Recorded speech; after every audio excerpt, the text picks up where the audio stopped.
الرحمن الرحیم۔ عزیز طلباء، ہم اکثر بات کرتے ہیں آزادی اور غلامی کی، اور ہمارے قومی شاعر علامہ اقبال رحمۃ اللہ علیہ نے اس کو خاص اہمیت دی ہے، اس مضمون کو اپنی شاعری میں، بلکہ کلیدی اہمیت اسی مضمون کی ہے، غلامی اور آزادی۔ وہ آزادی کے نقصانات گنواتے ہیں، آزادی کے فوائد گنواتے ہیں، اور غلامی کے نقصانات گنواتے ہیں، اور اس کی وجوہات بھی بتاتے ہیں، اور اس کے اثرات کا جائزہ لے کر اشعار کی صورت میں ہم تک پہنچاتے ہیں، اور چاہتے ہیں کہ ہماری اس نہج پہ تربیت ہو کہ ہمارا ذہن، ہمارا دل، ہمارا دماغ آزادی پسند ہو، غلامی پسند نہ ہو، ہمارے خیالات بلند ہوں، اور ہمیں اپنے اوپر اعتماد ہو، اپنی تہذیب پر اعتماد ہو، اپنی ثقافت پر اعتماد ہو، اپنے دین پر، اپنے ایمان پر اعتماد ہو، اور اپنی ذات پر اعتماد ہو۔ ذات پر اعتماد کا مطلب ہے کہ ہمیں اعتماد ہو کہ ہم اس دنیا میں رہ کر بڑے سے بڑا کام سر انجام دے سکتے ہیں، بڑے سے بڑا مارکا ہم سے مرز وجود میں آ سکتا ہے۔ اور جو غلام آدمی ہے اس کا ذہن یہ ہوتا ہے کہ ہم نہیں کچھ بھی کر سکتے، جو بڑے بڑے کام ہیں، جو سائنس اور ٹیکنالوجی میں بڑے بڑے کام ہیں، جو کھیل کے اندر بڑے بڑے مارکے ہیں، وہ تو انگریز یا یورپی قوموں یا دوسری اقوام نے وہ ان کے حصے میں ہیں، وہی کر سکتے ہیں۔ ان کے دماغ بڑے تیز ہیں، ان کے اندر بڑی صلاحیتیں ہیں، ہم نہیں کر سکتے، وہ کر سکتے ہیں۔ یہ ذہن ہے، یہ فرق ہے آزادی اور غلامی کا،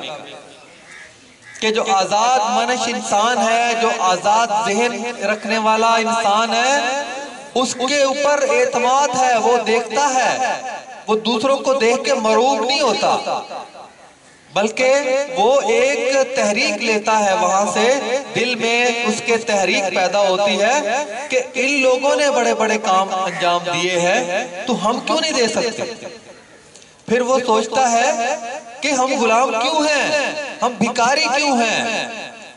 یہ جو طاقتور ملک ہے، یہ جو ترقی یافتہ ملک ہے، کیا ان کے لوگوں کو سرخاب کا پر لگا ہوا ہے؟ ان کے دماغ کے اندر سوچنے سمجھنے والے خلیے ہم سے زیادہ ہے؟ کچھ بھی زیادہ نہیں ہے۔ دو ہاتھ ان کے ہیں، دو ہاتھ آپ کے ہیں۔ وہ دماغ جو یہ سر کھوپڑی کے اندر ہے، جو آپ کی کھوپڑی میں ہے وہی ان کی کھوپڑی میں ہے، اور جو جسمانی صلاحیتیں ہیں وہ ساری اللہ تعالیٰ نے اوسطن ایک جیسی پیدا کی، اوسطن کی میں بات کر رہا ہوں۔ تو ہم کسی طرح سے بھی قوم بحیثیت قوم اور بحیثیت فرد کسی طرح سے بھی کسی قوم سے کم نہیں ہے،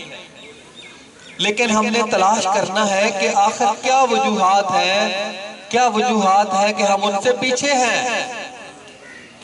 ہم ان سے سائنس میں پیچھے ہیں، ٹیکنالوجی میں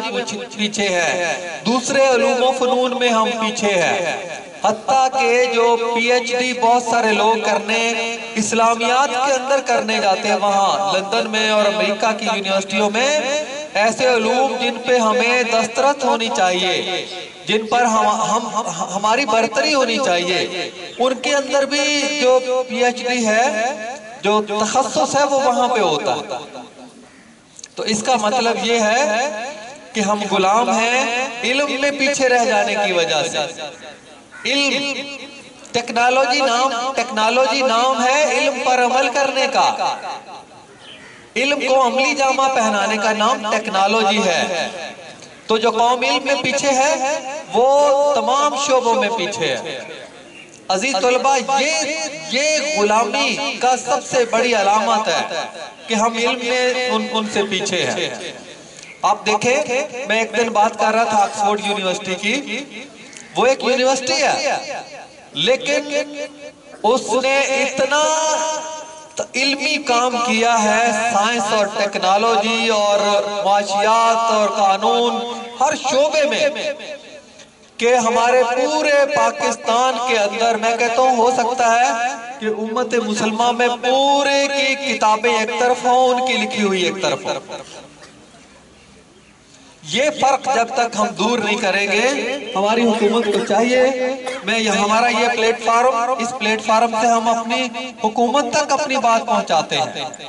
ہم مطالبہ کرتے ہیں کہ خدا را سوچئے، یہ گزشتہ حکومت میں ڈاکٹر عطاء الرحمان صاحب آئے تھے، کہتے تھے ہم فلاں یونیورسٹی کو بین الاقوامی معیار کی کر دیں گے،